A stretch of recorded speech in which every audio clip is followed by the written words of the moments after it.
got is some used window sliders.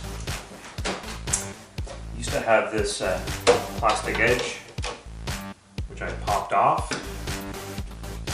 Because the edge is dirty right here. I have a small stencil. Cut that off. And this big stencil is going to be the height of my tile. And I have another stencil for the width. But I'll cut the width second. First step. So I start off with a clean table. I got this old piece of wood, nice and flat. I have a bar right here. I screw through the bar, through the wood, through the table, make it nice and solid. And the glass butts up against here. And then your stencil butts up against that. Have a glass cutter. I lubricate the wheel of the glass cutter with kerosene. There's a paper towel and kerosene at the bottom. That works as a glass cutter holder and lubricator. With everything pressed across. Only need slight pressure. If you push too hard, it doesn't make your cut as nice and clean. Start as close to the edge as you can and just, this is very light pressure. You can hear the noise when you know it's good. Just lightly scratching the glass and not gouging it. I have my glass splitter. This is quite important. There's other ways to split the glass, but for example, I'll show you. The whole idea with glass is you score a line, and then you want to split it open, right? Yeah, kind of split it open. But if you have a long piece, you want to split it open like that. Run your line, and that's what this tool does. See, that tool is rounded, and that splits your glass.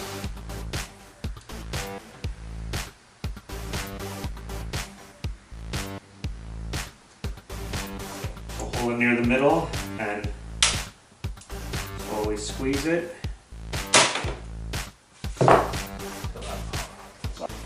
And I found lubricating every time. I'm sure you don't need to, but helps.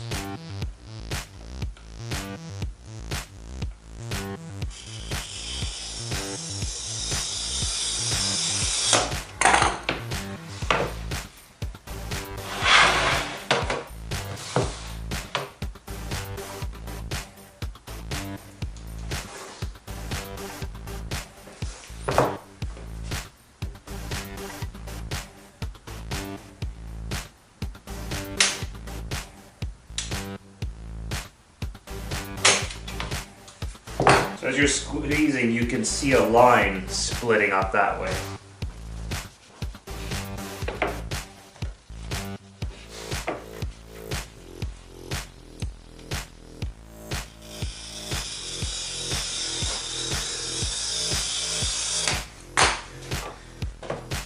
One thing you don't want to do is score twice.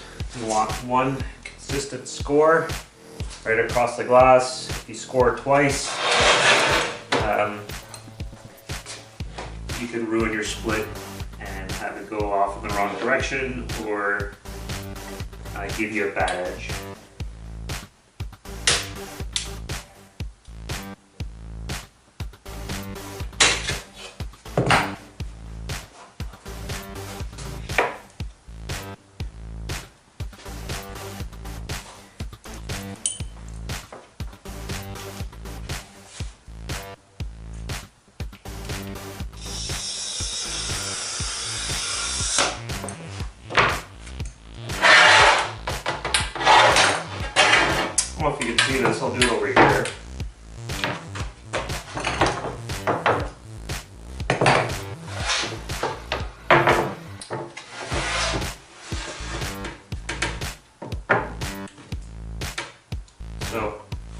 shadow go across, which shows you the line.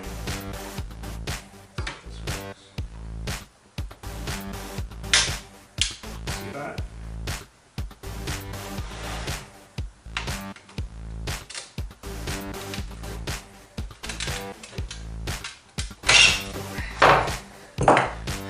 But that's not the right way to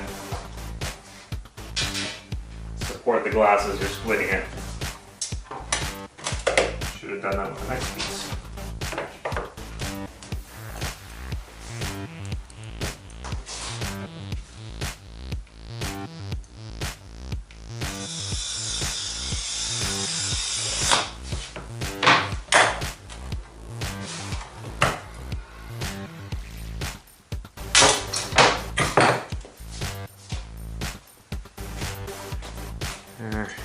That one I didn't start close enough to the edge, and you can see it curves off, but I'm going to cut those off and grind them.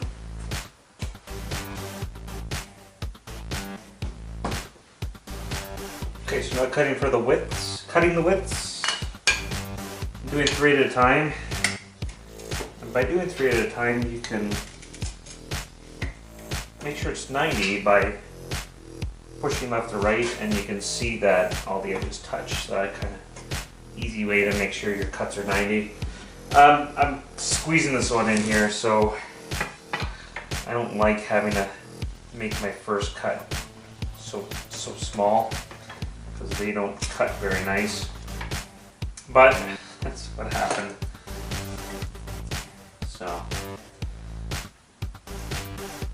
And this was my first time cutting over cuts at a 90, so it worked before. That's good enough. Now this is the tricky part, is splitting the glass so it's close to the edge.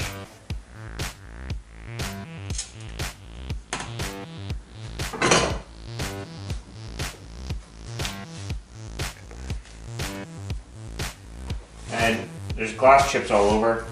It's nice to brush that off, because you don't want to scratch the glass as you're moving it around the table.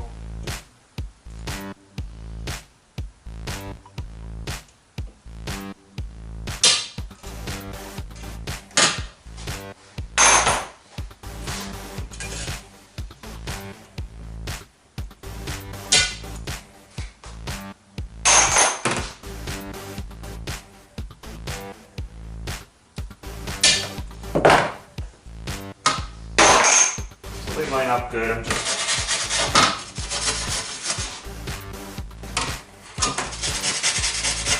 very light sand with some 60 grit or 80 grit, 100 grit maybe.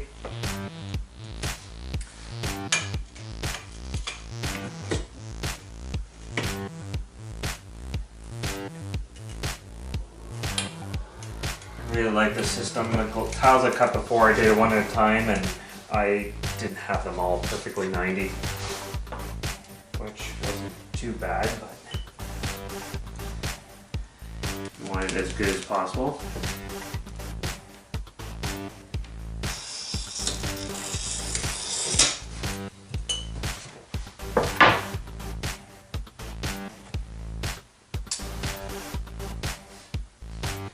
Now, the trick I found for making good cuts with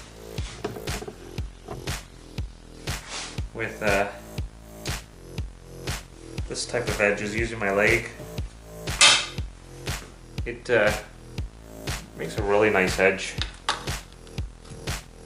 Because without it, well, this is not, well, that was for a different reason, but yeah, it gives you a really nice edge.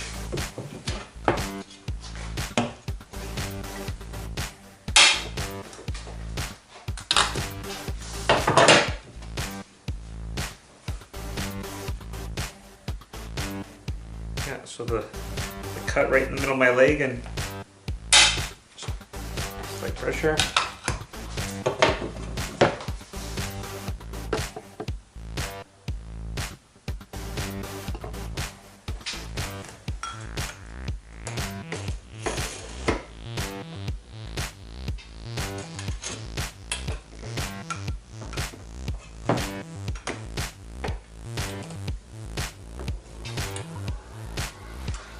What happened is this guy had a bump right here, so it wasn't helping with keeping them perfectly parallel.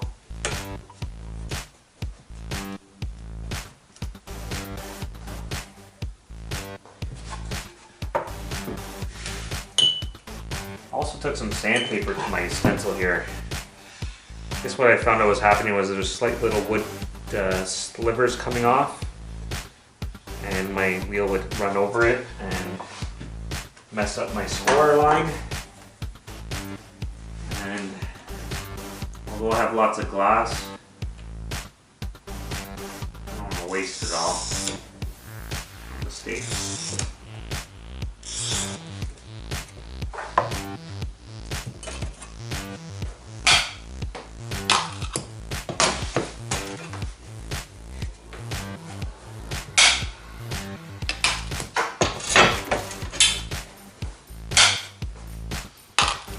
Now you'll see I'm left with just a small tiny piece.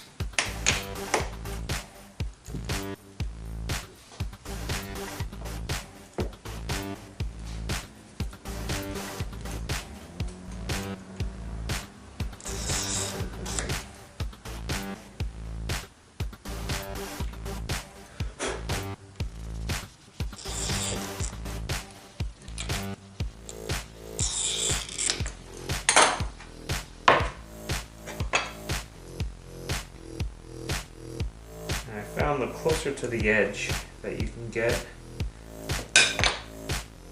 the nicer it comes. If you put your jaws in too far,